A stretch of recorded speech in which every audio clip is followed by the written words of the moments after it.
চিংড়ি মাছ তো অনেকভাবেই রান্না করে খেয়েছেন। শাপলা দিয়ে কি কখনো চিংড়ি মাছ খেয়েছেন? না খেয়ে থাকলে এই রেসিপিটি আপনার জন্য। প্রথমে কড়াইয়ে পরিমাণ মতো সরিষার তেল দিয়ে দিচ্ছি।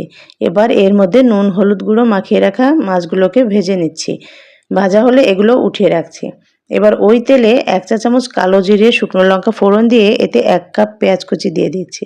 পেঁয়াজগুলো মোটামুটি ভাজা হলে এ পর্যায়ে 1 চা চামচ আদা বাটা, 1 চা চামচ রসুন বাটা, 1 চা চামচ জিরে গুঁড়ো, 1 চা চামচ ধনে গুঁড়ো, 2 চা চামচ মরিচের গুঁড়ো, হাফ চা চামচ হলুদ গুঁড়ো দিয়ে ভালোভাবে নেড়েচেড়ে কষিয়ে নিচ্ছি।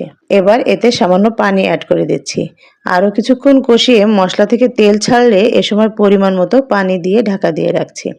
প্রায় 5 মিনিট রান্নার পর ঢাকনা খুলে এর মধ্যে আগে থেকে ভেজে রাখা চিংড়ি মাছগুলো ও কেটে রাখা শাপলাগুলো দিয়ে দিচ্ছি।